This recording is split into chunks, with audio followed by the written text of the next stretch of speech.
untuk materi anatomi fisiologi tumbuhan ini ya.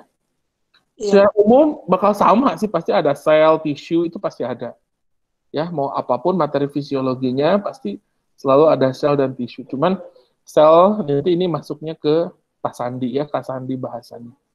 Kalau aku, kita mulainya dari tisu aja dulu ya. Nah, jaringan tumbuhan ini pasti Linda udah hatam banget harusnya ya. Ya nggak sih? Tahu lah yang namanya meristem gitu-gitu makan. Udah. OSN gitu ya, meristem apikal, meristem lateral gitu ya, meristem interkalar gitu. Ini mah ada ya. Ini ngecek-ngecek aja gitu ya. Nanti Iya. gini nih Lin, kalau misalnya, aduh Pak, saya masih ada yang belum ngeh nih tentang ini, langsung nanya gitu ya. Jadi kalau Iya. kamu tidak ngerasa aduh saya belum ngerti tentang parenkim misalkan, ya berarti nggak usah nanya. Nanya gitu. Tapi kalau kamu nggak nanya, berarti Pak Zamzam anggapnya kamu udah oke gitu ya. Untuk materi-materi dasar, ini kan masih dasar ya. Iya. Parenkim gitu kan, jaringan penyokong ya, sklerenkim. Jangan lupa penebalan lignin. Iya. Ya kan, penebalan lignin. Ini sebenarnya kalau kamu baca-baca tuh, ini tuh pasti banyak tambahan-tambahannya. Ya, Lin. Jadi, tapi ya, mungkin apa ya, enaknya buat cemilan-cemilan gitu ya, bacaan cemilan. Tapi kalau buat materi OSN kadang nggak sedetail itu juga. Terus ada sklereid. Pernah lihat sklereid? Nah, pernah dengar sklereid nih? Pernah. Modifikasi kan, modifikasi dari sklerenkim ya. Jadi Iya. sel-sel mati, tapi ada bagian dinding selnya itu yang mengalami penebalan. Skleroid ini bisa ditemukan di organ-organ yang kaku, ya, dan juga organ-organ yang mati, ya, kayak daun yang mati gitu ya, daun yang gugur gitu, terus bagian kulit kayu gitu yang mengeras, ya, itu ada lapisan-lapisan, ada bagian-bagian sel yang membentuk skleroid ya atau stem cell. Terus jangan lupa nih, Lin, bahwa di setiap jaringan penyokong itu selalu ada seratnya ya. Jadi kalau kamu kalau kamu tahunya ada kolenkim, ada sklerenkim, nah sebenarnya di antara mereka itu ada serat-seratnya, ada fibernya. Jadi ada jadi dia bukan sel, dia mengisi ruang-ruang antar sel. Ya, fibernya itu ini nanti ngaruh ke jadi gini maksudnya, bahwa kemampuan jaringan kolenkim, sklerenkim untuk menyokong, untuk menopang tumbuhan itu bukan cuma karena mereka mengalami penebalan dinding sel saja kan gitu kan selama ini kan. Iya. Sklerenkim itu karena penebalan dinding. Itu udah direkod ya? Udah kan tadi ya? Iya bang. Terus ternyata mereka juga bisa menyokong karena ada fiber, gitu, ada serat, ya. Seratnya itu mengisi ruang-ruang di antar sel, ya, fibernya itu. Seperti itu. Terus xilem, phloem jangan lupa, ya. Yang berperforasi, yang lubang, yang polos segini itu adalah xilem, ya. Nitrachea, tracheid itu xilem, ya. Cirinya lubangnya banyak karena buat ngangkut air, gitu kan. Terus sedangkan kalau phloem ada shift tube-nya, ada flat-nya ya. Kalau xilem itu blong aja, kayak paralon gitu. Tapi kalau phloem ada sekat-sekatnya. Itulah mengapa nanti ngaruh ke apa? Hubungannya ke transport. Gitu kan. Dalam transport air lewat xilem, karena xilem itu tidak bersekat-sekat, maka dia lebih banyak mengandalkan apa? Evaporasi. Ya kan, lebih mengandalkan penguapan dari daun. Karena di batang sendiri nggak ada masalah, karena xilem itu mengalirkan air begitu saja. kan? Mm-mm. Nanti adalah ditransport. Sedangkan kalau phloem, karena dia punya sieve flat atau sieve tube, ya kan? Ini si plat-plat ini, maka si aliran hasil fotosintesis itu ya, itu tidak mengalir kayak sungai gitu, ya, Lin. Tapi mengalirnya pelan-pelan gitu. Jadi kayak ditahan, ada yang nahan. Kayak ngerembes lah gitu simpelnya. Kalau di silam itu literally mengalir, kenapa? Nah ini kan berarti kita bicara struktur ya. Kalau Iya. silam itu karena dia lihat tidak ada apa bolongnya, tidak ada sekatnya. Kalau ini kan phloem ya. Nah, kalau ini kan Iya. bolong nih, pleng aja gitu. Itu air tuh ngalir aja. Kayak air di dalam paralon gitu ya, pipa. Tapi kalau di phloem karena ada sieve tube, ini ada sekat-sekatnya ya. Jadi kayak paralon, dikasih sekat-sekat gitu di antara paralonnya itu. Maka si aliran hasil fotosintesis itu lebih lambat. Gitu. Rembes dari satu part dari sini, rembes lalu ke bawah, nanti dari bawah rembes. Gitu, Lin. Makanya sebetulnya kalau di silem namanya kan pengangkutan air di silem itu transpirasi. Ya kan? Transpirasi hubungannya nanti dengan penguapan di daun kan? Iya. Penguapan di daun kan transpirasi juga. Kalau di phloem namanya translokasi. Translokasi. Jadi dari satu lokasi pindah ke lokasi berikutnya. Gitu. Kalau transpirasi itu pindah, aspira itu pernafasan, menguap. Jadi ya dari namanya juga gampang kan. Jadi kalau kenapa namanya transpirasi? Karena perpindahan airnya itu diiringi dengan penguapan gitu. Yang atas menguap otomatis air kesedot kan gitu. Iya, iya. Nah, itu jadi ngaruh tuh Lin ya dari struktur ini. Terus kalau phloem karena dia beredarnya lambat gara-gara sieve tube ini, gara-gara sekat-sekat ini, maka pindahnya itu dari satu titik merembes ke titik berikutnya, dari satu lokasi ngerembes ke lokasi berikutnya, maka namanya translocation gitu. Nah, itu ya, nambahkan ya pengetahuannya. Iya. Oke, ini yang kecil-kecil aja, karena Pak Tanto yakin Linda udah baca gitu, cuman pasti ada hal-hal yang perlu ditambahkan. Iya. Gitu ya. Iya. Lengkap. Kadang kan suka ada yang kelewat atau kamunya nggak gitu ya. Terus epidermis katanya di sini ya, epidermis itu kita kenal kan kalau di tumbuhan ya, epidermis itu bagian atau lapisan sel yang paling luar, ya kan? Lapisan sel yang paling luar. Nah, lapisan sel epidermis ini menyusun bagian yang paling luar. Terus yang paling penting adalah kalau bentar ini ngomongin apa pitch are differences our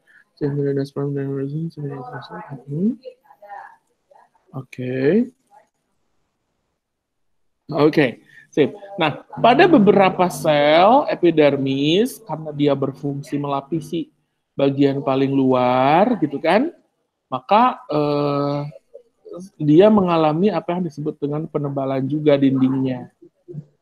Ya, nah, tapi bedanya bukan penebalan lignin kalau ini mah ya karena bukan kolenkim atau sklerenkim kan, jadi dindingnya ya dari selulosa biasa aja. Nah, kamu pernah dengar kan ada istilah dinding sel sekunder, dinding sel primer? Pernah. Nah, itu tuh lebih banyak terbentuknya di epidermis, ya. Terutama epidermis yang berbatasan dengan sel-sel berikutnya, sel parenkim kan biasanya setelah epidermis korteks gitu kan biasanya kan? Iya. Korteks, epidermis, korteks gitu ya. Nah, kalau yang bagian epidermis yang menghadap keluar, misalkan kayak di akar, yang menghadap ke tanah, itu epidermis, dinding selnya tipis. Tapi kalau epidermis yang menghadap ke bagian parenkim, yang ke dalam, ya, epidermisnya itu membentuk dua lapis. Nah, nanti berlanjut ke sel-sel berikutnya. Nanti parenkim juga ada yang membentuk 2 lapis dinding sel. Ya, dinding sel yang pertama dibentuk kita sebut dinding sel primer gitu kan, primary cell wall. Sedangkan dinding sel yang dibentuk berikutnya itu dinding sel sekunder. Berarti kalau sel ini berbatasan dengan sel yang lain, maka dinding sel yang akan saling ketemu itu adalah dinding sel primer, Lin. Masih ingat ciri epidermis itu tidak ada ruang antar sel, ya nggak? Iya. Nah, berarti kan rapat banget ya. Tuh, kamu lihat di sini, dinding sel epidermis itu, dinding sel yang paling luar itu kan pasti yang primer. Karena kan yang pertama dibentuk, ya nggak? Iya kan? Iya, ya. Iya kan yang pertama dibentuk, berarti ya yang pertama dibentuk pasti bakal kedorong keluar. Iya. Ya, coba harus masuk dulu logikanya. Kayak kulit kamu, kulit yang paling luar itu yang paling muda atau yang paling tua? Paling tua. Ya, berarti yang pertama dibentuk? Iya, yang paling luar. Kan? Yang paling luar kan? Nah, itu logikanya. Nah, ini dia epidermis. Ya kan gitu kan? Benar kan? Iya. Nah, jadi hati-hati nanti kalau misalkan lihat ada struktur dinding yang satu sel dengan satu sel yang lain nempel nih dinding selnya. Satu, itu epidermis. Dua, dinding yang saling menempel itu pasti dinding primer. Ya, dinding primer. Nah, ini hati-hati beda dengan konsep xilem dan floem sekunder. Hati-hati ya. Oh. Ya kan? Nah, kamu pasti mikirnya itu gara bingung. Kalau xilem dan floem sekunder dan primer, justru yang ke arah luar itu, kalau xilem yang ke dalam itu yang paling tua gitu kan, yang cambium yang paling muda gitu kan. Nah, kalau ini yang paling luar itu yang paling tua, jadi primernya di luar, sekundernya di dalam. Kalau xilem primernya di dalam, sekundernya di luar gitu ya. Nah, terus masih ingat nggak untuk menghubungkan satu sel dengan sel yang lain? Ya kan walaupun sel tumbuhan ini ada dindingnya, tetap ada hubungan antar selnya. Ya kan? Ada yang disebut dengan nokta. Ya kan? Ya, lubangnya namanya nokta. Nokta, lubangnya itu nokta. Nah, nanti di dalam nokta ini ada struktur membran yang nyambung, itu namanya plasmodesmata. Gitu. Jadi ada 2 part di situ tuh ya. Lubangnya itu nokta ya, atau simple pit ya. Nah, nanti yang nyambungnya ini kan nanti bakal nembus berarti kan. Yang salurannya itu adalah plasmodesmata. Jadi kayak misalkan pintunya itu noktahnya. Nah, pipa pipa gitu yang menghubungkan ruangan dengan ruangan yang satunya lagi, si pipanya melewati pintu itu. Nah, pipanya itu disebut plasmodesmata. Ya, hati-hati ya. Plasmodesmata dibentuknya sama retikulum endoplasma. Sedangkan nokta dibentuknya oleh dinding sel. Itu juga hati-hati. Kan kalau pintu kan nyambungnya sama dinding kan. Iya. Paralon ya pipa ya beda lagi gitu. Jadi walaupun plasmodesmata itu menghubungkan satu sel dengan sel yang lain, tapi tidak akan terbentuk kalau tidak ada nokta, tidak ada lubang. Iya. Ya. Sip. Seperti itu.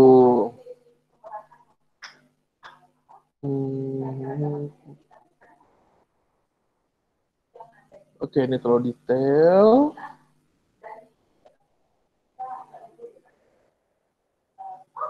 Ini gambar untuk floem ya. Tadi yang floem itu yang Pak Zamzam jelasin. Tuh, bercelah-celah ya. Kalau xilem blast aja gitu. Kalau floem itu nanti si cairan sukrosa ya, ingat. Kalau sudah di floem itu bukan glukosa lagi, tapi sudah sukrosa ya. Karena gula transport itu sukrosa. Nanti sukrosa itu numpuk di sini, terus ngerembes lagi ke sini gitu. Makanya namanya translocation ya. Ya di daun ini mah ya. Ini mah kan masih review umum ya. Jangan lupa Iya. kalau di daun yang paling bedain itu adalah bentuk atau pola di sekitar ikatan pembuluh. Ya kan? Hmm. Kamu bisa tahu itu tipe fotosintesis C3 atau C4, ya nggak? Pernah dengar kan? Pernah. Itu dari formasi atau bentuk si ikatan pembuluhnya. Ya? Hmm. Oke.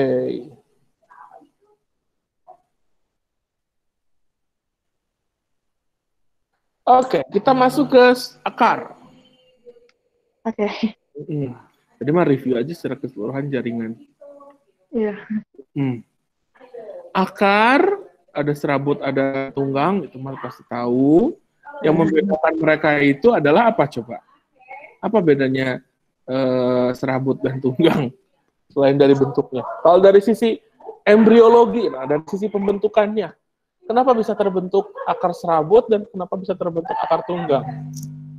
Akar tunggang itu dari radikula. Kalau yang serabut dia tuh radikulanya mati, terus dia terbentuknya, akarnya munculnya dari batang.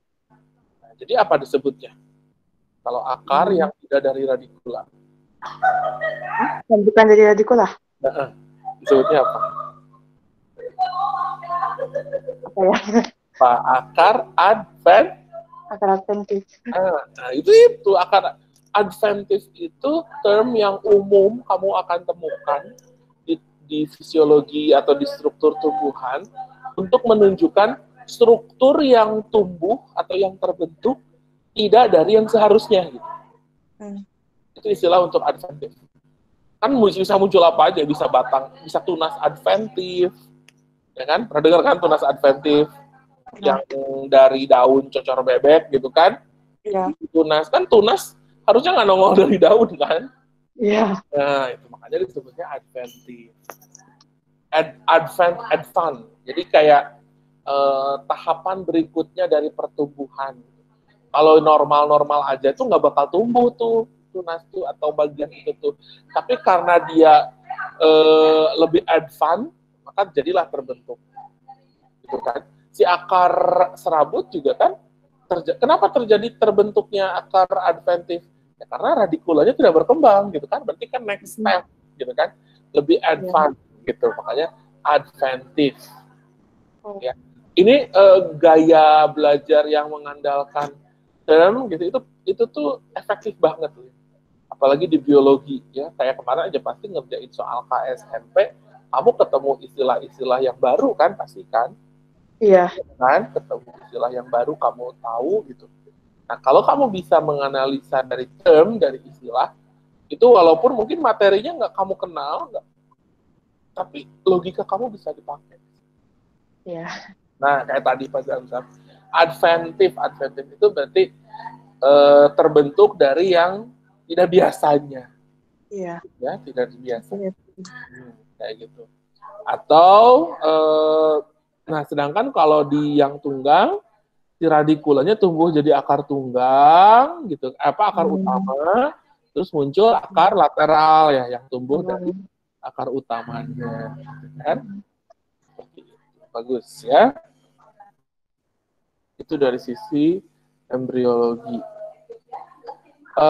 Secara umum struktur akar itu kan ada root cap, ada yang empat pembagian ini kan ya ini ya, tudung akar, terus daerah atau zona pembelahan, ya kan, zona kepanjangan dan zona diferensiasi. Nah, apa sih fungsi root cap? Yang Linda tahu, root cap itu buat apa, Lin? Melindungi bagian yang di dalamnya saat menembus tanah. Saat menembus tanah.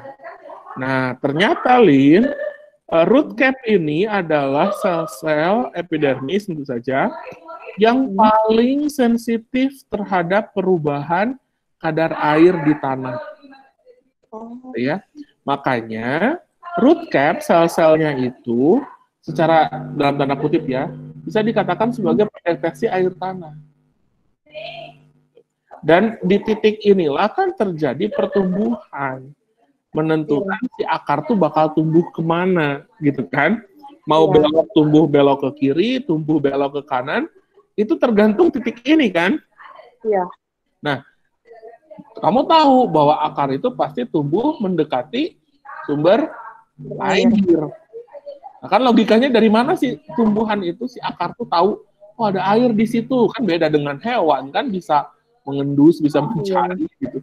Nah, kalau tumbuhan Nggak kan udah terlanjur nemplok di situ nggak bisa ngapa-ngapain lagi, nggak bisa pindah tempat kan. bisa. Nah, berarti harus logikanya secara logika berarti harus ada mekanisme di mana akar ini mendeteksi keberadaan air. Nah, itu sama root cap-nya. Nah, ini lebih advance ya kalau kalau di materi sekolah itu kan dikenalinnya melindungi, gitu kan? Karena logika ujung, gitu kan? Tapi di sisi lain, selain melindungi sebenarnya fungsi yang juga penting dan mungkin bahkan yang utama, ya, karena root cap ini tadi sel-selnya sensitif terhadap air, jadi dia apa osmolaritasnya, gitu, tekanan osmotiknya itu bisa berubah cepat ketika misalkan tanah di sekitarnya kering. Maka otomatis ketika ini berubah, si akar ini bakal tumbuh menjauhi yang kering gitu kan, atau Iya. tumbuh mencari air gitu. Ya, seperti itu ya titik tumbuhnya ini kan meristem apikal ya. Terus yang paling penting juga di sini tuh ini ya region of elongation. Kenapa bisa memanjang, Lin? Kenapa sel-sel di region of elongation ini bisa memanjang? Coba. Di sini kan dia pendek-pendek nih, rapat-rapat. Kenapa Iya. di sini bisa memanjang? Karena di situ banyak meristem. Nope, kalau banyak meristem dia bakal membelah. Bukan Iya. memanjang. Nah, coba. Oh. Sekarang apa sih hambatannya kalau sel tumbuhan pengen memanjang? Kira-kira apa? Dari logika aja kamu kira-kira dari struktur sel tumbuhan, apa sih hambatan yang harus sel itu lewati ketika sel itu pengen memanjang? Dinding selnya. Nah, betul sekali. Ya. Berarti kalau ditanya kenapa sel-sel di region of elongation ini bisa memanjang, berarti ada sesuatu yang terjadi dengan dinding selnya. Kan? Nah, itu yang dipengaruhi oleh hormon auksin, Lin. Ya, nanti sebenarnya ada bahasanya, cuman sambil aja gitu ya, sambil review, sambil Linda nginget-inget lagi. Jadi di sini itu di region of elongation tuh, Lin, lebih asam, pH-nya itu lebih asam. Oh. pH-nya lebih asam. Kenapa lebih asam? Karena pengaruh hormon auksin. Jadi hormon auksin itu bisa meningkatkan transport H+ ke dalam sel. Efeknya apa? Bukan ke dalam sel, ke dalam dinding sel. Ya. Jadi auksin itu bisa meningkatkan transport H+ ke dinding sel. Sehingga dinding selnya itu jadi dalam kondisi asam, maka dia jadi merenggang selulosnya, Lin. Jadi selulosa dinding sel itu jadi merenggang, efeknya sel bisa memanjang gitu. Karena dinding selnya sudah lebih meregang. Tuh, situ arahnya ya. Ingat ya. Jadi region of elongation itu kamu sekarang nggak cuma ingat oh selnya memanjang, gitu. Nggak cuma itu, tapi juga ada kerja auksin meningkatkan H+ ya, sehingga dinding sel lebih longgar dan selnya bisa memanjang. Terus yang atas, Lin, ada namanya region of maturation, ya kan? Berarti di sini sel-selnya mengalami diferensiasi, kan? Jadi di sini apa? Sudah mulai aktif gen-gen dari sel-selnya, kan gitu kan? Sel-selnya ada yang jadi kolenkim, ada yang jadi sklerenkim, ada yang jadi endodermis, gitu ya, ada yang tetap jadi cortex, jadi parenkim gitu kan. Terus epidermis ada yang bikin rambut akar, ada yang enggak gitu kan. Berarti ada gen yang awalnya tidak aktif lalu menjadi aktif. Ya. Ya. Seperti itu. Jadi itu makna diferensiasi itu artinya aktifnya gen yang sebelumnya nggak aktif jadi aktif. Karena jadi aktif maka karakter selnya itu jadi lebih kompleks. jadi lebih banyak. Yang epidermis jadi lebih epidermis dibanding sebelumnya. Yang parenkim jadi lebih parenkim dari sebelumnya. So, different. Sel-selnya, jaringannya jadi beda-beda. Makanya namanya diferensiasi. Ya. Apa gitu? Ada yang tanyain nggak, Lin, sampai sini? Enggak. Ngerti. Ini seru lah ya. Kamu, ya sebenarnya kamu nggak nyatet juga akan di-record ya. Tapi ya silakanlah kamu gimana cara kamu merekam atau belajar, sesuaikan aja. Kok kelebihan? Nanti kalau ada yang pengen disimak lagi, minta rekamannya ke Pak Vega. Lah itu kenapa majunya cepet-cepet gini? Terus, oke, sip. Oke, lanjut. Oh iya, epidermis itu, Lin, hanya berlaku untuk daerah yang masih muda ya. Ya kan? Epidermis itu hanya ada di jaringan yang masih muda, di organ yang masih muda, ujung-ujung akar gitu ya. Kalau akarnya udah gede, udah keluar dari tanah gitu kan, ya sama aja kayak kayu ya. Di situ ada jaringan gabus, gitu ya. Ada kambium gabus, sama aja. Yeah. Ini gambar ini kan struktur yang di sekolah juga dipelajari ya, bahwa ciri khas akar itu ada 2 lapis, ada epidermis dan ada endodermis. Ada 2 lapisan sel atau jaringan yang mengalami penebalan dinding, gitu ya. Epidermis yang paling luar dan endodermis di dalam. Epidermis, kenapa harus ada 2? Semuanya berhubungan dengan pengontrolan transport air, ya kan? Epidermis sebagai titik masuknya air, endodermis sebagai lapisan yang mengarahkan air, aliran air. Kan pernah dengar pasti kan ada simplas, ada apoplas. Kenapa ada simplas dan apoplas itu kan diaturnya sama endodermis gitu kan? Ujung-ujungnya mau simplas mau apoplas semua akan simplas gitu kan ketika masuk ke pit ya, ke slider pusat. Di endodermis mengalami penebalan suberin ya. Suberin, kalau tadi kolenkim, klorenkim itu lignin, kalau epidermis penebalan selulosa, kalau endodermis penebalannya suberin. Apa bedanya dengan yang lain? Suberin itu tidak permeable terhadap air, tidak bisa ditembus air. Kan maka gara-gara suberin yang ada di dinding sel, maka dinding sel itu tidak bisa menyerap air dengan mudah. Gitu. Ya, jadi kalau sel mendapatkan air, dipilah kan sama endodermis kan? Iya. Gitu. Apapun transportnya, semua pada akhirnya akan simplas, gitu ya. Seperti itu. Yang Pitta Caspari itu ya. Nah ini ya sama. Nanti di chapter berikutnya sih pasti ada. Kita bakal bicara juga tentang perbedaan konsentrasi ya.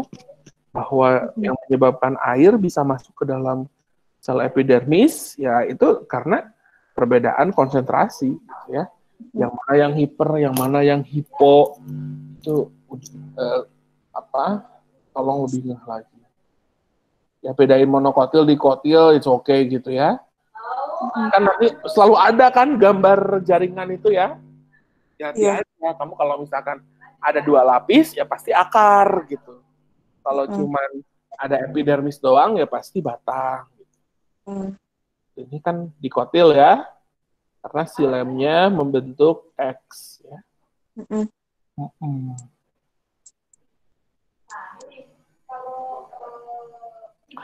Nah, tadi ada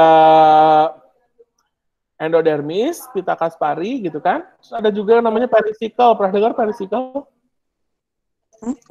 Pericycle. Nah, apa itu pericycle?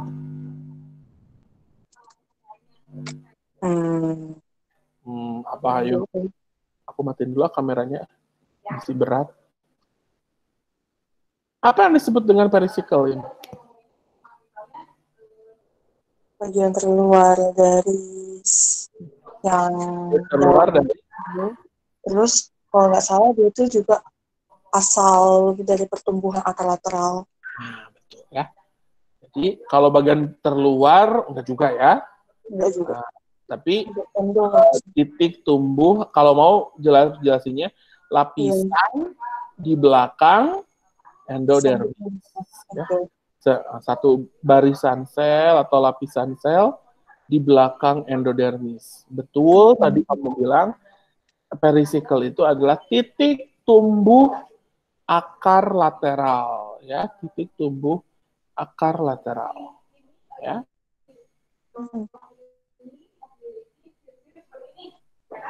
Nah ini ya, tuh akar lateral. Akar lateral itu nanti ujungnya ujung akar juga berarti kan? Iya. Nah, tudung akar juga kan? Iya. Nah, dengan kata lain, kamu juga bisa mengartikan perisikal itu juga sebagai lapisan yang membentuk tudung akar pada akar lateral. Ini kan logis kan? Logis. Akar lateral punya tudung akar, punya. Semua ujung akar pasti ada tudungnya, gitu kan? Akar lateral dibikinnya dari mana? Dari perisikal. Berarti di titik yang sama, di perisikal, sel-selnya ya berdiferensiasi juga menjadi sel-sel yang nanti jadi ujung akar. Tapi akarnya akar lateral ya. Tulin ya. Jadi jangan bingung. Specialized root ada untuk naruh makanan ya. Biasanya yang dipakai itu adalah korteksnya ya. Iya. Pokoknya area modifikasi nih. Nanti suka ada kan yang gambarnya tuh aneh-aneh gitu kan. Si ininya tuh ada yang jadi carang-carang gitu ya, ada yang berjaring-jaring gitu. Nah itu kalau ditanya bagian apa sih itu?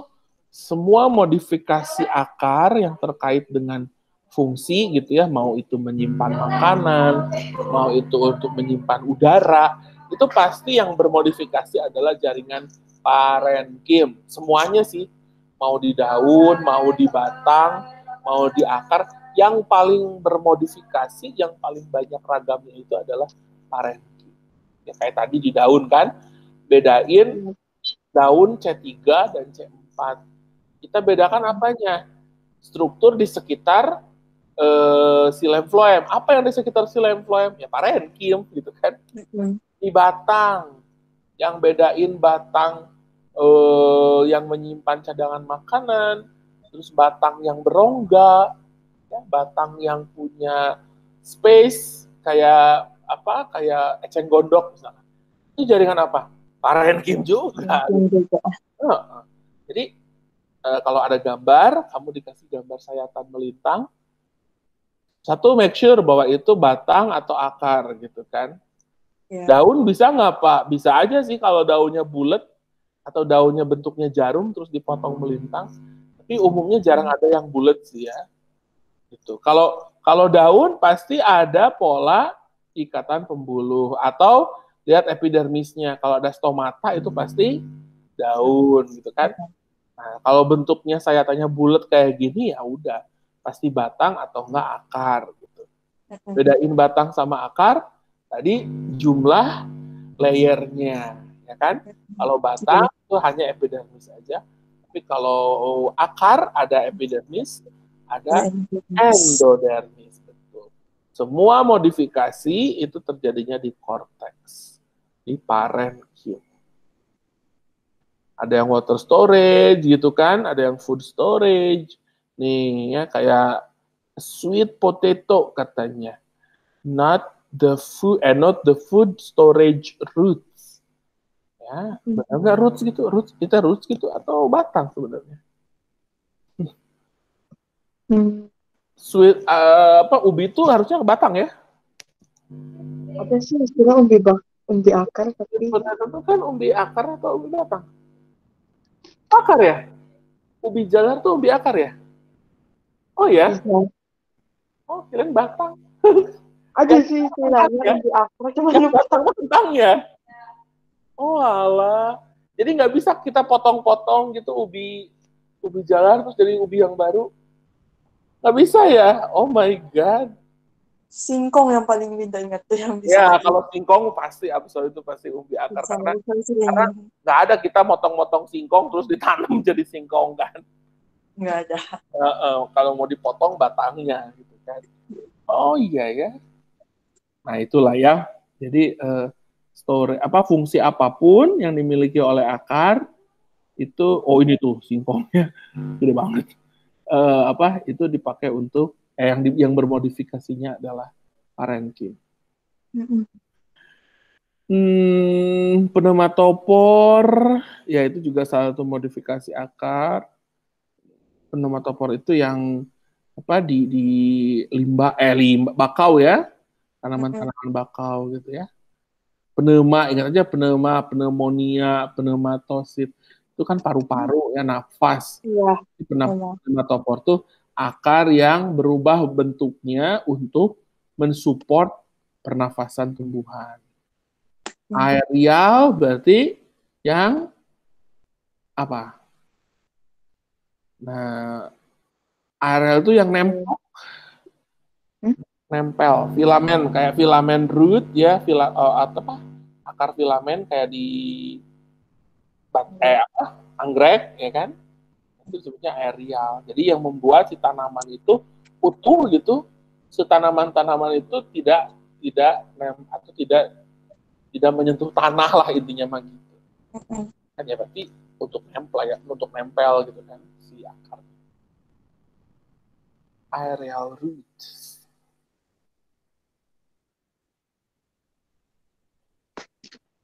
Nah, tadi ya yang pneumatopor pada bakau. Contractile root, wah ada yang bisa berkontraksi. Some herbous dicot and monocot have contractile root that pull the plant deeper into soil. Many lily bulbs are pulled a little deeper into their soil each year. Oke. Contohnya apa? Lily bulb. Nah ini ya. Contohnya ini. Lily, tahu lily ya? Over 3 season is pulled deeper into this. Oh ya, jadi si akarnya sendiri itu bisa berperan sebagai penggali lah intinya mah gitu. Ya, kontraktil itu maksudnya dia bisa mengkerut ataupun melebar fungsinya untuk dia bisa nancep lebih dalam. Atau area yang ditempati oleh si akarnya itu lebih lebar. Jadi jangan dikira kontraktil tuh berdenyut gitu ya, berkontraksi. Enggak, tapi di sini sebenarnya hasil dari proses pertumbuhan yang relatif lama.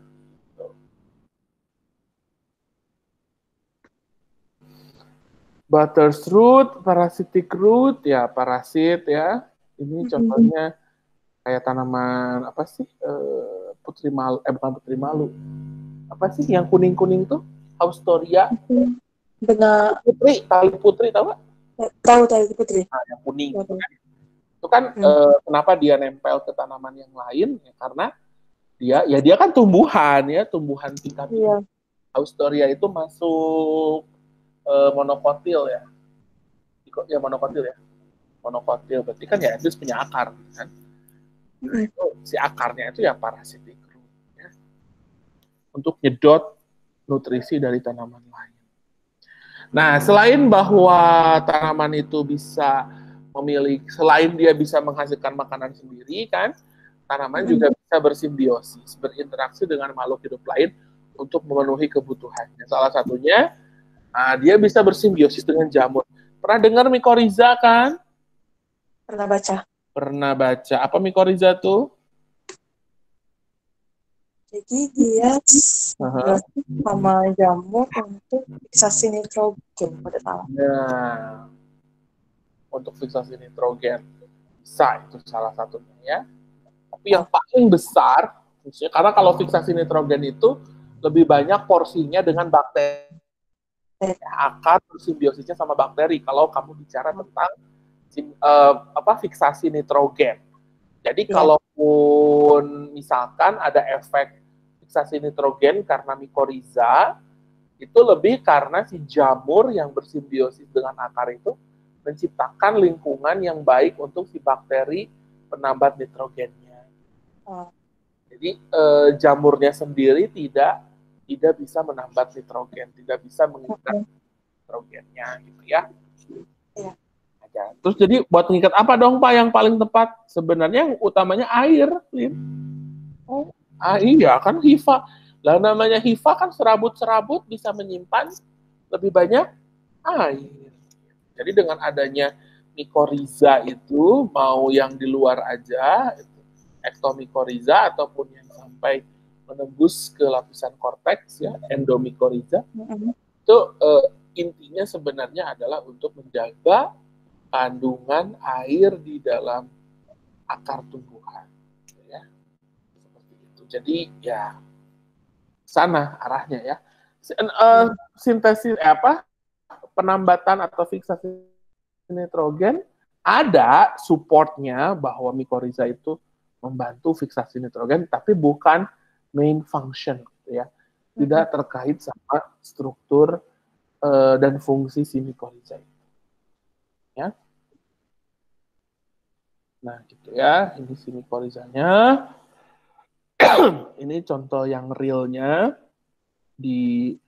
biasanya di akar Pinophyta ya atau Gymnosperme ya. Ada yang menembus sampai ke stele gitu ya, sampai melewati endodermis gitu ya. Ada juga yang hanya di korteks kayak gitu ya. Kita bedakan kan ada ektomikoriza yang cuma di luar aja, ada endomikoriza yang sampai menembus sampai ke dalam gitu ya. Gitu. Nah, kalau yang kamu tadi mention tentang fiksasi nitrogen itu hubungannya dengan si bakteri ya, bintil akar kan disebutnya ya. Iya. Bintil akar itu sebenarnya sebagian besar jaringannya itu ya jaringan akar, jaringan korteks. Cuman si bakteri hidup di antara jaringan-jaringan itu. Ya. Jadi kamu jangan kira segini tuh bakteri semua, bukan. Ya ini tuh jaringan korteks sebenarnya.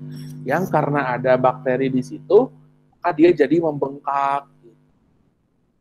Karena direkayasa sama si bakterinya ya. Ini siapa nih yang ngambil singkong? Pak. Oh, Monica ya, ini Mbak Monica. Ini siapa? Gambarnya jadul banget ya. Oke. Terus ya kalau kita bicara akar, ya kita tidak bisa juga lepas dari karakter tanah. Gitu ya, tidak semua tanah itu bisa ditanami oleh tumbuhan. Tidak semua tanah bisa ditembus oleh akar, kan gitu problemnya. Untuk tanaman-tanaman yang akarnya relatif lemah atau pendek gitu, ya otomatis dia hanya bisa tumbuh di permukaan saja, kayak tanaman-tanaman herba, tanaman-tanaman yang tidak berkayu, nggak bisa dia tumbuh akarnya 2 meter gitu ya. Mana dia struktur tubuhnya juga sangat fragile gitu ya, mudah rusak gitu ya. Gimana dia bisa menembus tanah yang bisa jadi kepadatannya itu berbeda-beda. Ya. Seperti itu.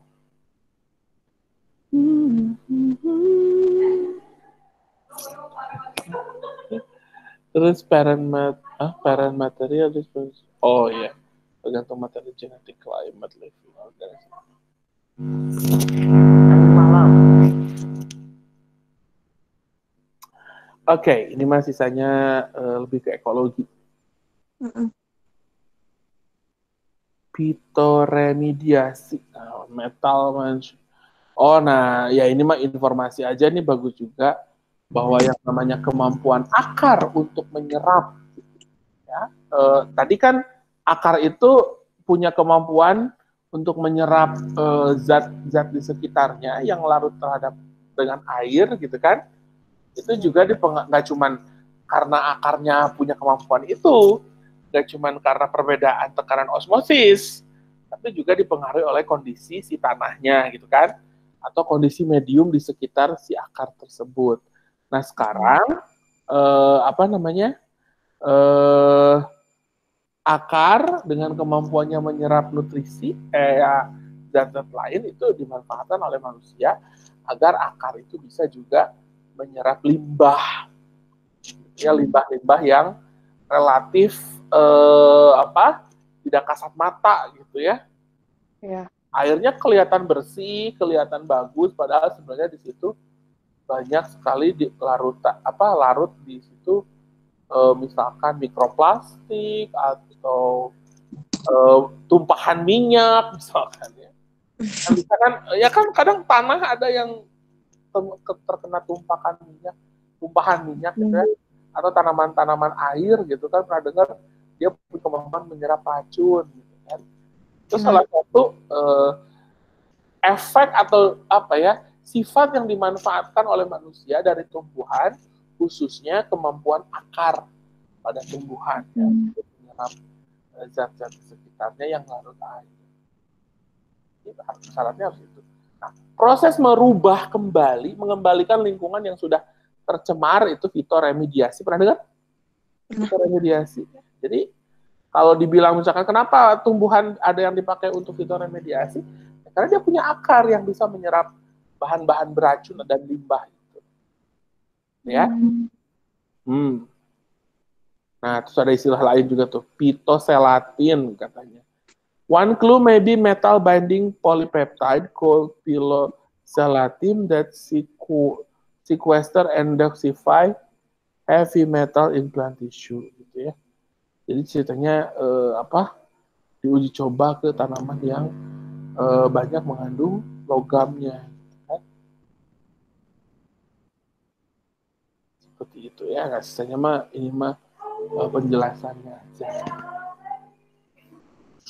Seperti itu. Nah. Coba. Nih kayak gini nih, Lin, yang suka muncul tuh discussion-nya ini nih.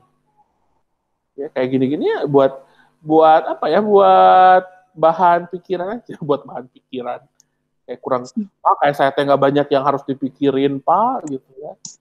Gimana ya, emang seperti itu kalau mau OSN. Japanese gardener regularly trim away parts of root system assist in dwarfing plant. Berarti di tanaman yang ya cebol gitu ya, kerdil. Bonsai. A plant food is obtained through photosynthesis in the leaves. Can you suggest why trimming the root can cause dwarfing? Dipotongin terus kan si akarnya. Kenapa cina jadi cebol, jadi bonsai?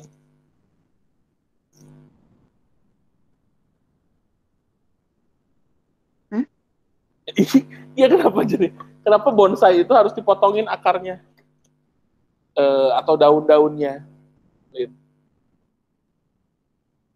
Oh, akarnya supaya dia nggak tumbuh terlalu besar.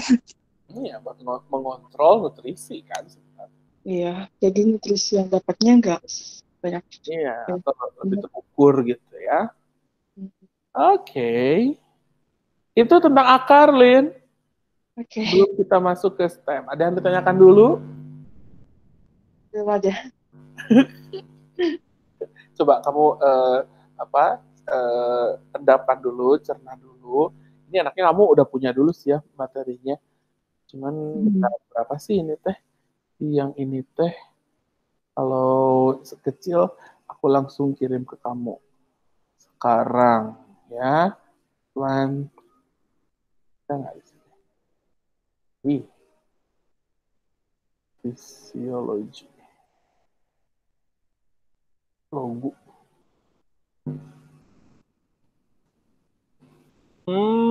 Tadi teh mana. Raven bukan plant biology ini ya. Berapa? Mak 92. Oke.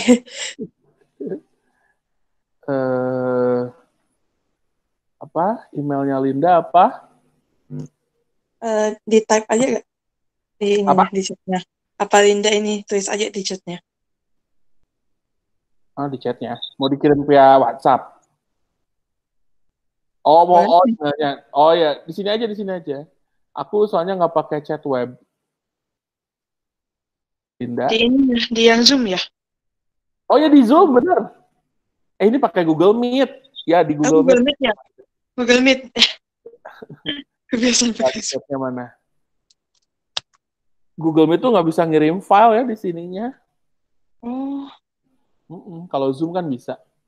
Coba alamat emailnya diketik, Lin. iya masih diketik. Oh.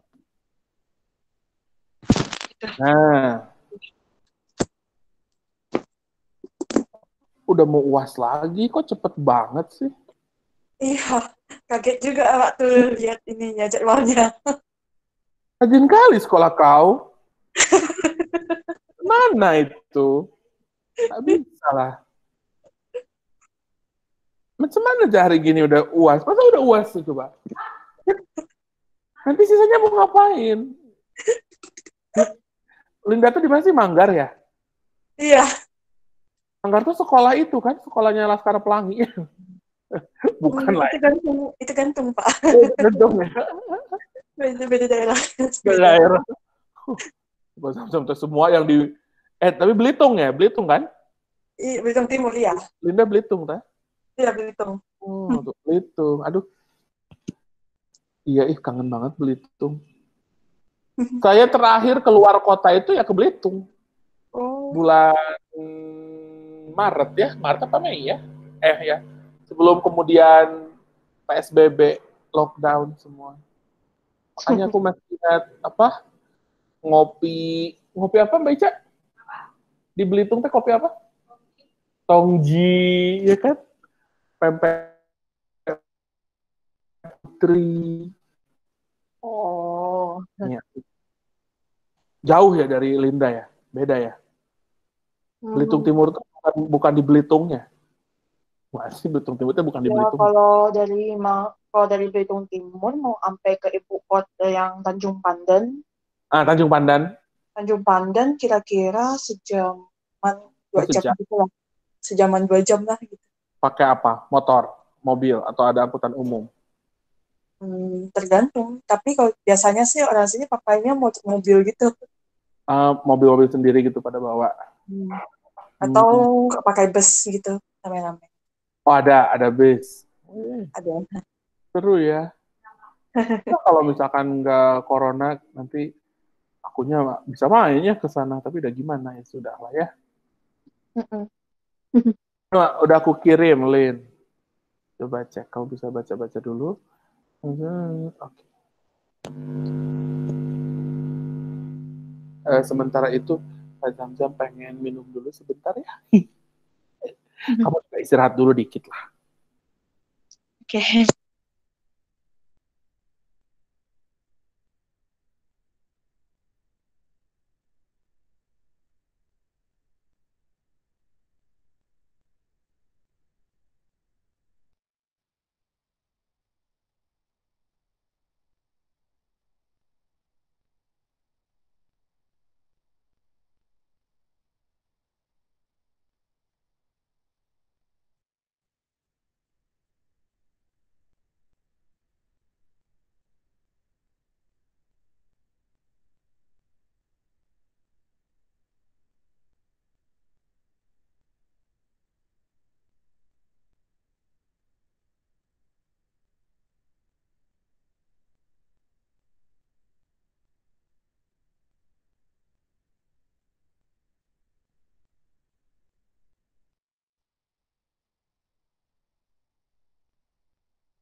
Oke, gimana Lin? Udah dibuka? Lindanya. Oh, lindanya menghilang. Masih nyari filenya. Hah? Masa? Udah dikirim? Oh, udah Ini. di-download. Udah Ini. di-download. Ah, ada. Masih proses. Oke. Ya, sambil nunggu kita lanjut ke STEM ya. Oke.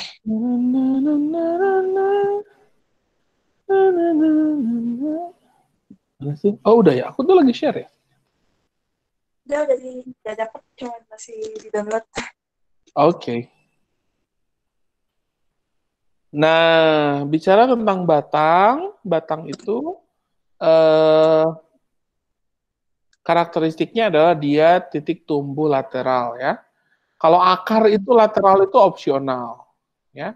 Tidak semua akar membentuk meristem lateral. Tidak semuanya punya meristem lateral gitu kan. Kalau akar serabut nggak bercabang-cabang kan, tapi dia tumbuh dari satu titik. Tapi kalau yang namanya batang itu pasti bercabang-cabang ya. Minimal meristem lateralnya itu sebagai titik tumbuhnya daun kan gitu ya. Kalaupun misalkan tumbuhannya monopodial gitu kan, cuman melenceng aja ke atas gitu, tidak bercabang-cabang, at least kan pasti ada ranting, ada tangkai gitu ya, seperti itu. Jadi sehingga di batang itu kita bakal banyak menemukan percabangan jaringan silem gitu ya. Nah, beda dengan akar lateral yang terbentuk dari perisikal, kalau batang ya yang bercabang-cabang itu walaupun yang tidak bercabang itu titik tumbuh percabangannya tetap dari kambium ya, tetap dari kambium. Makanya walaupun batang monokotil misalkan ya, batang monokotil kan antara silem dan floemnya nggak ada kambium ya. Iya. Tapi bukan berarti tidak punya kambium. Karena kan batang monokotil tetap ada daunnya kan. Iya. Iya kan, tetap ada daunnya kan. Jadi di situ ada perikambium. Peri itu kan di mana? Peri. Yang namanya peri itu berarti di mana? Posisi. Bagian luar. Ya, di bagian luar atau di bagian tepi gitu kan. Jadi kalau ada pernyataan batang monokotil tidak berkambium, itu kurang tepat gitu ya, atau batang monokotil tidak memiliki meristem lateral, itu juga tidak tepat.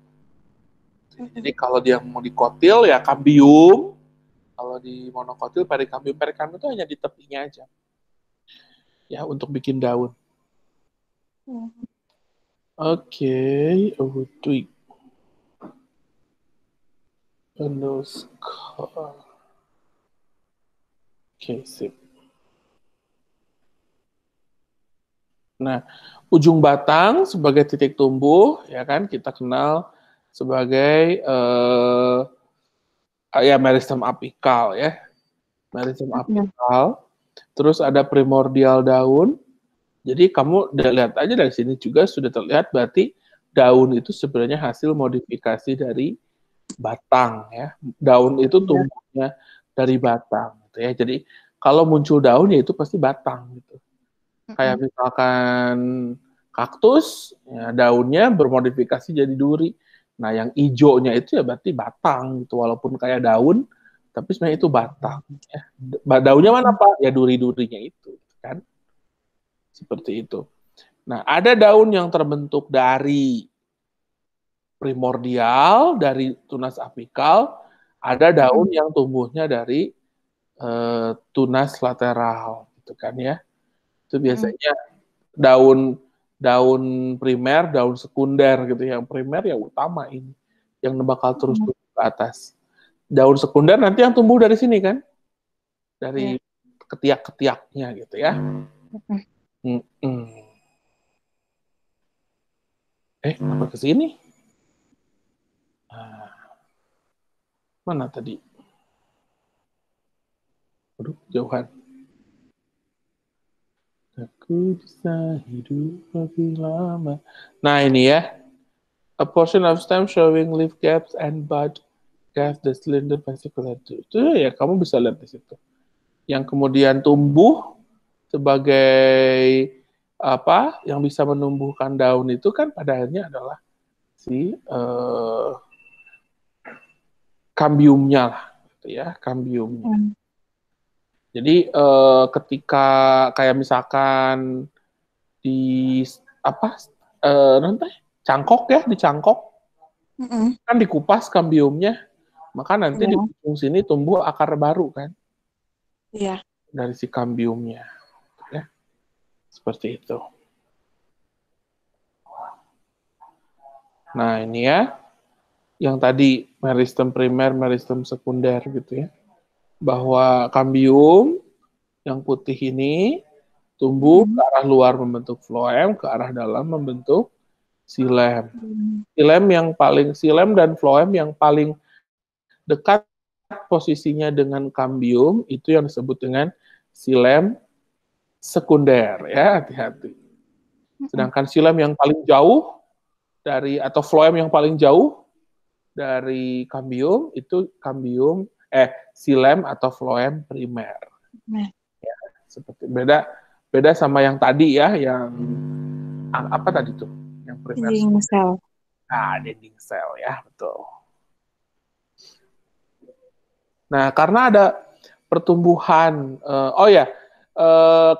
kalau dia makin tua, ya lapisan paling luar ini kan sudah bukan epidermis lagi, sehingga nanti floem itu bisa mendesak sampai keluar, itu kan, maka terbentuklah lapisan parenkim yang lain yang melindungi floem agar tidak mudah terinfeksi oleh kuman gitu, karena kan epidermisnya udah robek ya, karena terlalu masif pertumbuhannya, terlalu cepat, epidermisnya jadi robek gitu, lalu diganti oleh kambium yang baru, kan, ya, yang disebut kambium gabus, gitu kan, peloderm, gitu ya, seperti itu. Jadi kalau kamu megang batang tanaman yang sudah tua, itu bukan epidermis lagi, gitu, itu sudah peloderm. Nah, karena veloderm ini kering, bisa pecah-pecah, maka di antara celah-celah yang dihasilkan dari pecahan veloderm ini terbentuklah lentisel gitu. Jadi hubungannya ke situ. Jadi lentisel pada batang yang masih muda ada nggak?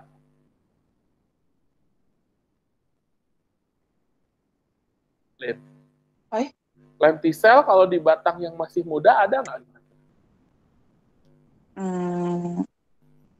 Enggak. Kenapa enggak?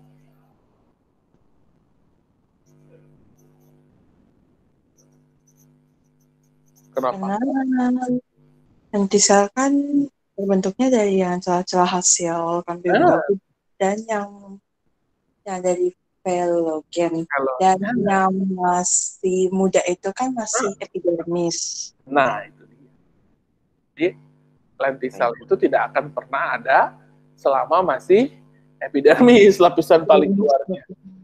Jadi lentisel itu ya konsekuensi dari lapisan epidermis yang digantikan oleh lapisan peloderm gitu kan, yang tua, yang bisa merekah, yang bisa robek, adalah lentisel. Ya. Oke. Nah, kalau tisu patternnya mah, nah patokannya tadi ya, dia disayat, terus tidak ada lapisan tengahnya, ya, tidak ada lapisan yang memisahkan korteks dengan silinder pusat atau stele. Itu ciri khas batang. Kalau ada yang memisahkan, mana namanya? Akar, gitu kan? Ya, batang monokotil sama dikotil bedanya apa, Pak? Secara umum memang tidak persis banget bedanya, gitu ya sebenarnya. Ya, cuma, jadi kadang kita bisa temukan batang monokotil yang agak teratur gitu. Atau kita temukan batang dikotil yang justru acak-acakan gitu ya, kayak monokotil. Jadi sebenarnya yang paling membedakan itu adalah ada nggak kambium di antara silem dan phloem. Itu aja. Ya. Jadi kalau monokotil itu kan disebutnya apa? Kolateral tertutup, ya kan? Iya. Dengar kan? Kolateral tertutup itu artinya tidak ada yang memisahkan, membeda atau membatasi antara silem dan phloem. Artinya apa? Karena tidak ada itu artinya tidak ada kambium di antara silem dan phloem. Karena tidak ada kambium, maka ketika tanaman monokotil ingin meningkatkan kapasitas batangnya untuk menyerap air, dia harus membentuk silem-phloem yang baru. Bundle seed yang baru. Gitu ya. Nah, itu yang menyebabkan batang monokotil itu gak gede-gede gitu, jarang ada yang sampai tumbuh besar. Terus dalamnya itu kelihatan kayak berserat-serat gitu kan? Ya. Lihat aja batang dikotil itu pasti monokotil itu pasti ada kayak serat-seratnya, padahal itu adalah seludang pembuluh ya, ikatan pembuluh. Sedangkan kalau di dikotil ya antara silem dan phloem itu jelas ada kambium. Karena kambium ya formasinya cenderung melingkar gitu kan. Maka tumbuhnya batang dikotil itu bisa maksimal gitu ya. Iya. Akan melingkar artinya ke semua sudut, ke semua sisi batang bisa tumbuh sebenarnya gitu ya secara teori. Ya, tapi Pak, kenapa ada batang yang bengkok ya? Cuma udah genetik berarti kan. Itu ya batangnya pohon jambu air aja sama jambu batu kan beda gitu walaupun sama-sama jambu gitu ya. Nah, robekan tadi Pak Zamzam bilang kalau batangnya tua maka akan robek epidermisnya lalu digantikan oleh peloderm dan di situ terbentuk apa yang disebut dengan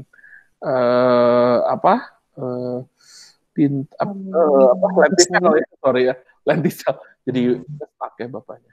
Ternyata Lin yang robek itu juga bukan cuma lentisel aja, bukan cuma lapisan luar, tapi korteksnya juga pada beberapa kasus dikotil ya, ini nggak semuanya. Kamu bisa lihat ada celah yang terbuka di situ. Ada robekan gitu ya. Nah, itu robekan lentisel gara-gara batang yang terus menguat gitu ya. Seperti itu. Nah, terus nah ini kalau dikasih gambar kayak gini, kira-kira silemnya yang mana sih?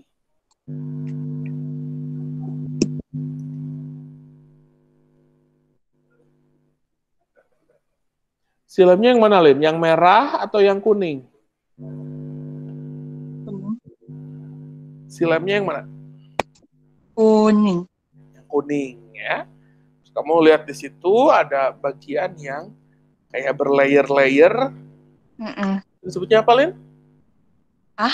Di silem tuh yang kayak ada layer-layer, ada lapisan-lapisannya. Lapisan yang yang transversal ya, nih yang kesini. Ini apa nih? Ayo, apa? Yang bisa menunjukkan usia tanaman itu, ya kan? Lingkar tahun. Ya. Nah, lingkar tahun itu dari sisi struktur berarti dia sebenarnya adalah jaringan silem saja. Berarti lingkar tahun dibentuknya sama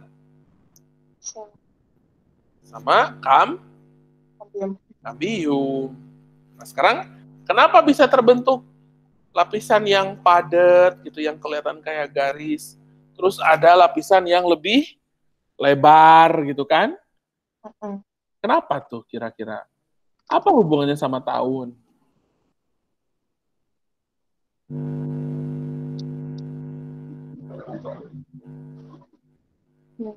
Karena menunjukkan perkembangan tanaman itu. Kenapa ada lapisan yang tebal, terus ada lapisan yang tipis, segaris gitu. Padahal sama-sama silem. Berarti kamu harus mundur analisanya ke apa fungsi silem. Ya nggak? Silem buat apa? Transport air dan nutrisi ke daun. Berarti sekarang logikanya gini. Ada lapisan yang tipis, berarti saat itu silem ngangkut airnya banyak atau sedikit? Sedikit. Ada lapisan yang tebal, berarti saat itu silem ngangkut airnya banyak. Berarti kondisi air tanahnya beda kan? Saat kondisi air tanah sedikit, maka silem ya nggak bakal dibentuk banyak, ataupun kalau dibentuk ukurannya kecil, kecil gitu kan? Berarti itu biasanya terjadi di musim apa? Kemarau. Sedangkan kalau silemnya dibentuk dalam kondisi tanaman itu subur gitu ya, terus banyak airnya, otomatis karena ingat tadi air itu diangkutnya dengan transpirasi. Semakin banyak air di sekitar tanah, ya di sekitar tanaman, ya, terus penguapan terjadi di daun, maka otomatis air itu akan disedot sama tanaman, kan? Maka silem yang dimiliki oleh si tanaman itu ya harus menyesuaikan, ya. Dia bakal lebih tebal-tebal, ya, lubang-lubangnya lebih besar, gitu. Kayak gitu. Jadi kenapa disebut lingkaran tahun?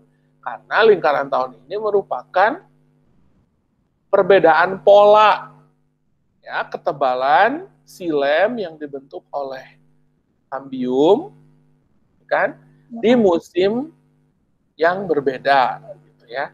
Ketika musim kemarau,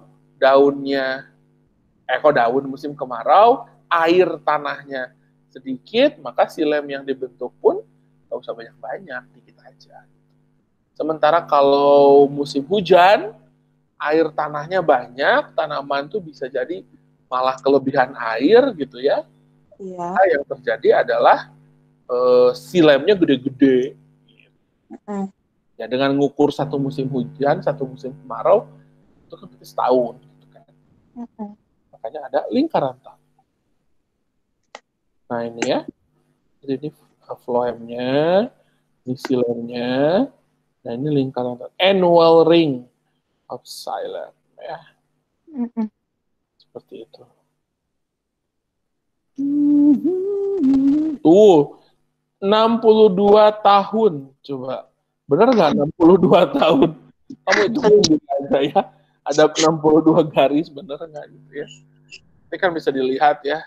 Dia sudah melewati berapa kali musim hujan, berapa kali musim kemarau, atau kamu juga bisa lihat iklim tempat tanaman tersebut tumbuh ya di tahun sekian gitu ya, tentu di tahun zaman baheula gitu ya. Ya dengan tahu garis-garis ini kan kamu bisa nebak si pohon ini kira-kira membentuk kayunya di tahun berapa gitu kan. Kan berarti logikanya kayak gitu ya. Misalkan ini kambium nih, ini kambium. Tahu lapisan ini membentuk silem sekunder gitu kan. Kapan dibentuknya? Tahunnya itu bisa diukur ya.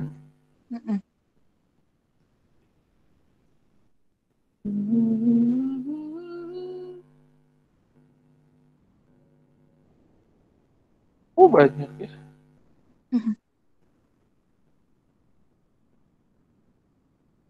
A three-dimensional magnified a block of wood ya. Ray. Oh, oke. Kayak ini masalah.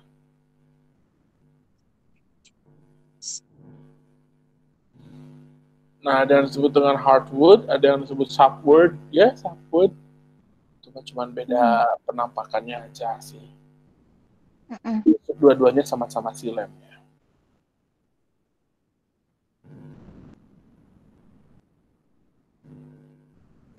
Resin kanal is supposed. Nah, kalau kamu menemukan titik-titik rongga kayak gini di antara silem, maka bisa dipastikan yang kamu amati itu adalah gimnosperme ya.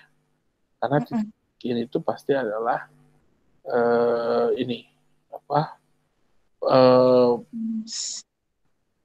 kelenjar itu loh, apa yang suka dibikin dari pinus tuh? Getah. Bukan getahnya. Resin. Benar ya. Resin ya. Jadi selalu ada, ya ini resin kanal ya. Iya. Di daunnya juga sama ya. Jadi paling gampang kalau membedain, kalau kamu dikasih struktur, terus kenapa ya ada lubangnya gitu di daun tuh, padahal ini potongan melintang misalkan. Bagian-bagian yang lain ada. Ini apa nih lubang ini? Hati itu gimnosperme. Jadi sangat mungkin dia menghasilkan resin.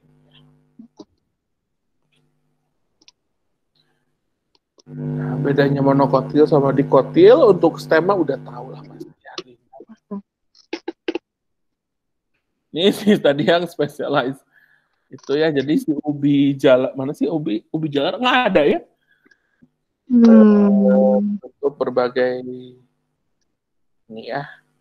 Rizoma, apa bedanya rizoma dengan runner atau geragi? Kalau rizoma dia ngelintang terus gak bikin tanaman baru. Kalau si yang ngelintang ini dia tuh kayak batangnya yang kesana, terus dia bikin anakan, muncul lagi akar yang lain. Jadi batang baru juga. Iya kan? Uh-uh. Patokannya cuma satu, yang satu di atas tanah, yang satu dalam tanah. Secara prinsip sama, tumbuh mendatar. Rizoma itu jangan dikira cuma pendek kayak di gambar ini. Kayak rumput-rumputan, Lin. Rumput-rumput itu kan kenapa dia bisa menyebar luas gitu? Ya, rumput-rumput kan karena rizoma gitu. Ilalang itu rizoma. Tapi di dalam tanah menginvasinya, tahu-tahu satu lahan yang awalnya kosong udah penuh ilalang aja gitu kan. Karena tadi dia punya jejaring rizoma ya.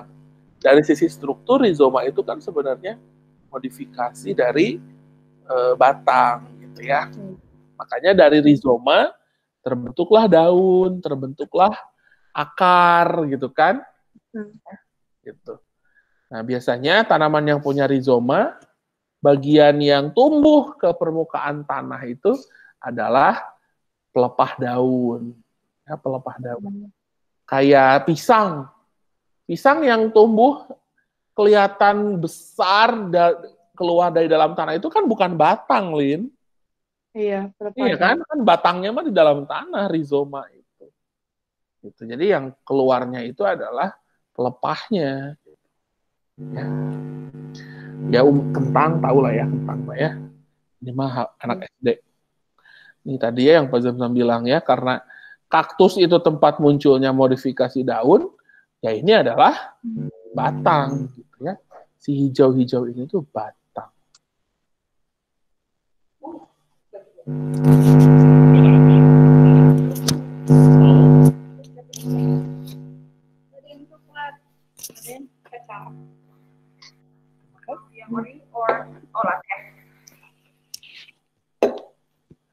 Oke, seperti itu. Wah, ada white pine, white oak. Ini mah jenis-jenis kayu ya. Kamu kalau mau jadi tukang kayu, nah ini ya. Referensi ya di sana. Wood for barrel, books or baseball. Oh, beda ya. Buat violin juga beda. Source. Violin. Itu American. I know ngomongin kayu semua ya. Oke, itu yang stem. Ada pertanyaan untuk stem? Enggak. Enggak lah ya.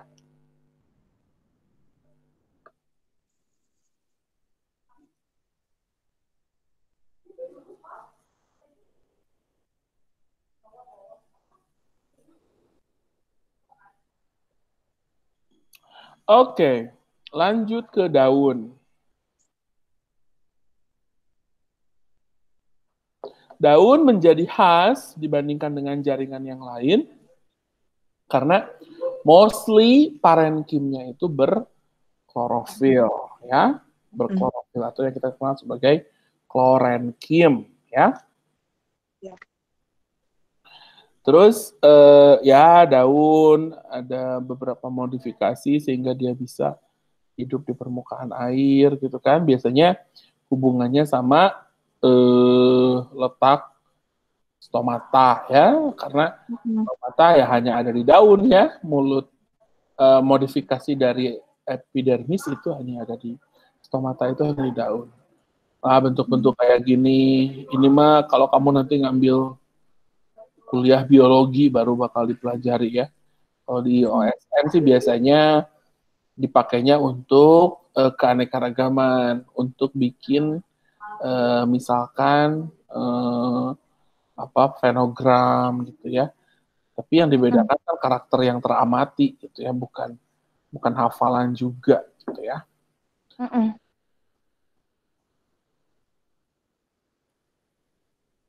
Struktur daun secara umum ada epidermis atas, epidermis bawah gitu ya. Epidermis atas ini yang paling banyak termodifikasi menjadi derivat epidermis. Apa ada yang jadi trikoma, ya kan? Pernah dengar? Pernah. Trikom ya. Terus sel-sel kipas. Pernah dengar sel kipas? Pernah juga. Pernah? Pernah kan? Terus ya yang jelas ada lapisan kutikula ya. Mesofil, lapisan di antara epidermis atas dan bawah. Di antara mesofil nyeliplah pembuluh. Sel-sel mesofil di sekitar pembuluh kita namakan seludang pembuluh atau bundle sheath. Nah, formasi atau bentuk bundle sheath ini yang membedakan tanaman yang berfotosintesis C4 dan tanaman yang berfotosintesis secara C3 ya. Stomata umumnya di bawah, tapi tergantung tanaman ini habitatnya di mana. Ada dua jenis mesofil, ada palisade dan ada sponge, ya kan? Lilin pada beberapa batang dihasilkan sebagai derivat dari epidermis. Ya. Jadi kalau batang menghasilkan getah kayak gitu-gitu, menghasilkan lilin, menghasilkan apapun, itu produk dari epidermisnya. Ya, dari epidermisnya.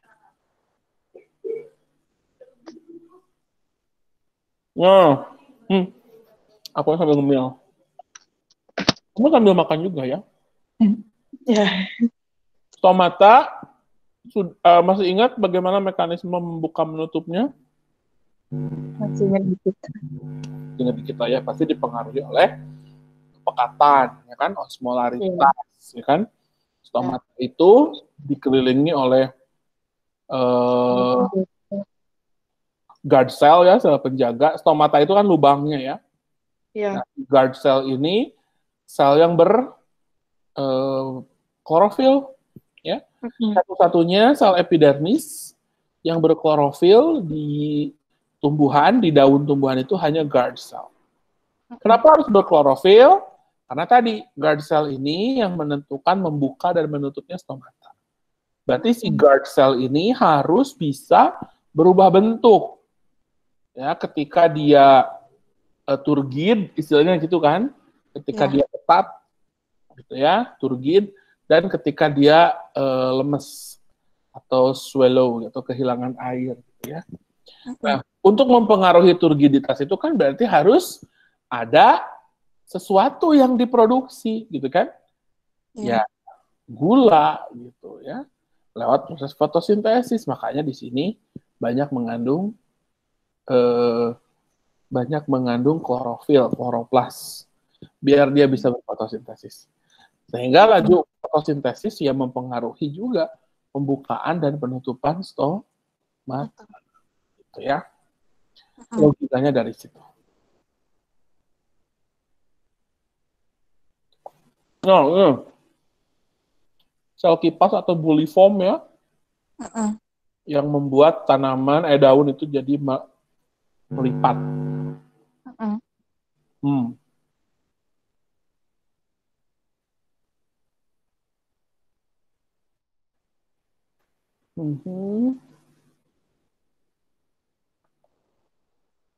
Nah ini ya, di sini dibedainnya ada dia punya apa? Ruang antar sel yang besar ya.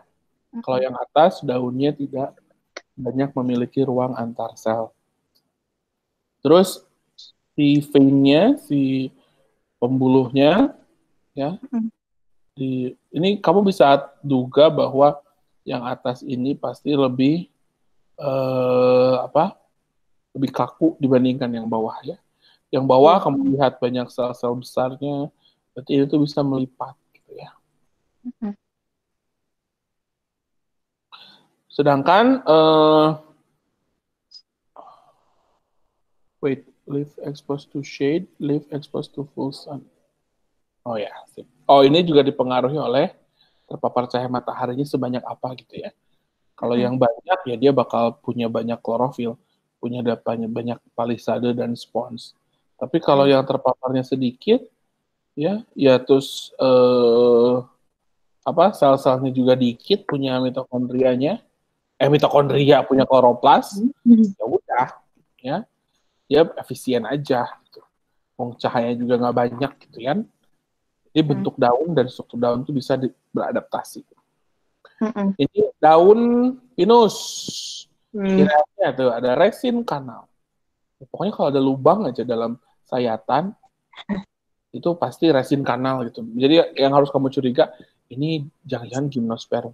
Karena biasanya nongolnya itu, nongol di OSN itu gambar-gambar yang tidak umum gitu, atau yang jarang kita temukan di buku sehari-hari gitu ya. Jadi harus ada kata kuncinya atau keywordnya gitu. Kalau ada ciri ini, walaupun bentuknya agak aneh, tapi kelihatan ada endodermisnya, itu pasti batang. Ya. Ini bentuknya aneh apa ya? Xylem phloemnya kayak gini, mirip seperti batang, tapi ini ada lapisan ininya, jangan-jangan ini akar. Tapi lihat yang lebih kuat, resin. Gitu. Resinnya tetap ada, ya berarti gymnospermae, pinus. Tendril itu daun yang bermodifikasi untuk memanjat ya. Nah seperti ini. Kaserioda dan bagus ya. Bisa dudukin timur dan barat sebenarnya. Storage leaf itu biasanya pada daun-daun yang sukulen, yang tebal-tebal ya. Dan biasanya jalur fotosintesisnya yang C4 dan CAM, kayak daun nanas kan tebal, terus lidah mertua gitu ya, agape ya. Daun-daun yang tebal yang sukulen ya. Duri itu juga bagian modifikasi dari epidermis ya. Digunakan untuk perlindungan diri agar terhindar dari predator.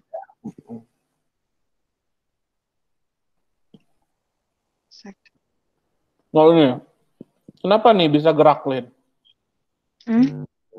Kenapa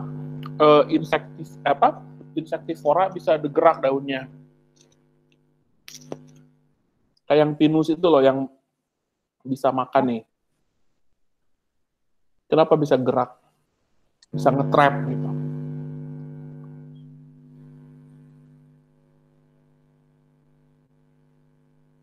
Apa ya? Hubungannya sama apa coba? Hubungannya sama apa? Gerak pada daun. Biasanya sih rangsangan. Kayak putri malu. Ya, at least pasti ada rangsangan. Kan dia nggak mungkin nutup kalau nggak ada serangga yang ke situ. Nah, kenapa dia bisa bergerak?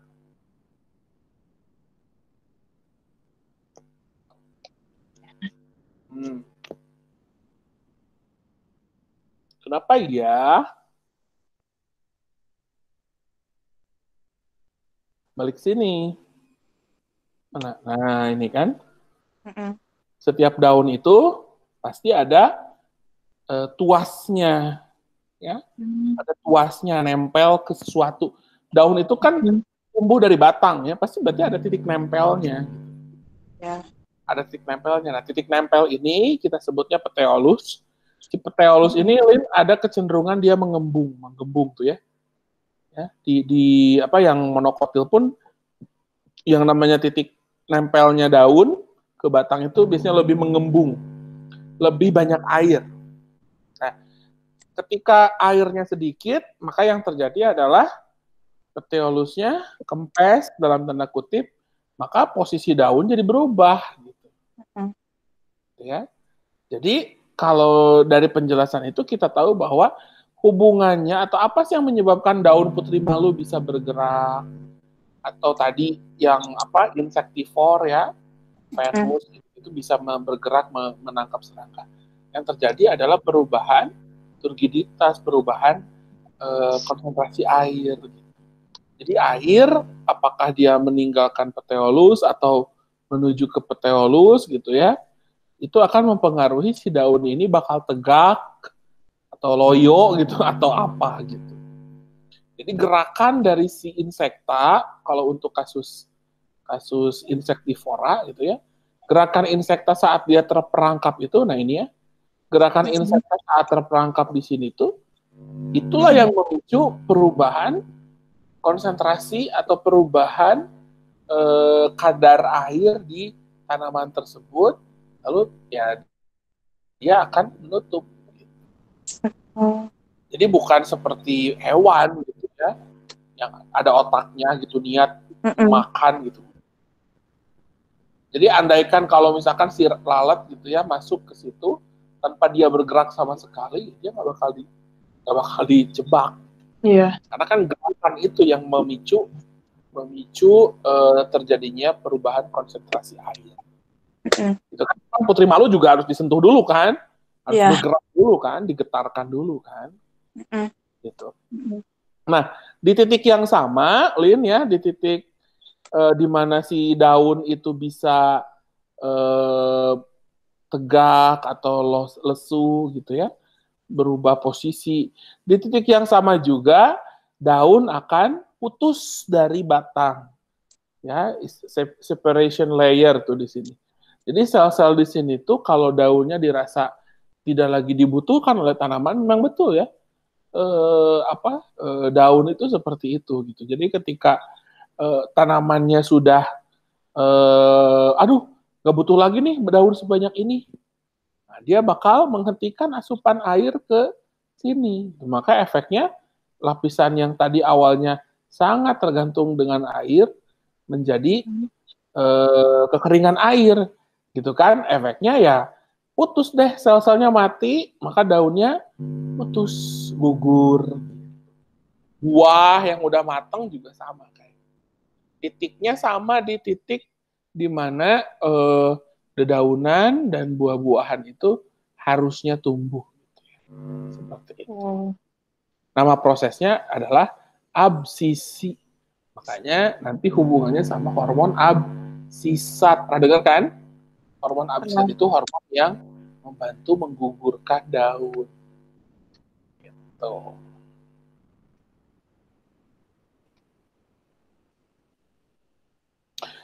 Oke, untuk tahap awal gitulah ya. Nah, minggu ini mungkin kita masih fisiologi tumbuhan aja gitu ya. Jadi nanti Jumat kita masih lanjutkan, tapi bakal lebih ke prosesnya. Kalau sekarang kan masih struktur yang umum review gitu ya. Nanti mah lebih banyak ke prosesnya. Mungkin nanti Pak Zamzam juga bakal langsung, karena Linda udah punya bukunya, Lin buka halaman ini, Lin buka halaman itu gitu. Kamu tinggal catatannya ya. Oke, besok jangan lupa nanti dikabari lagi linknya dan sebagainya dengan Kak Sandi ya. Nanti Kak Sandi banyak tanya-tanya ya, karena dia sibuk banget, jadi mumpung dia bisa, kamu harus banyak tanya-tanya ya. Oke, selamat makan siang, selamat istirahat siang. Ya, bye. Terima kasih Pak. Mari. Ya Pak.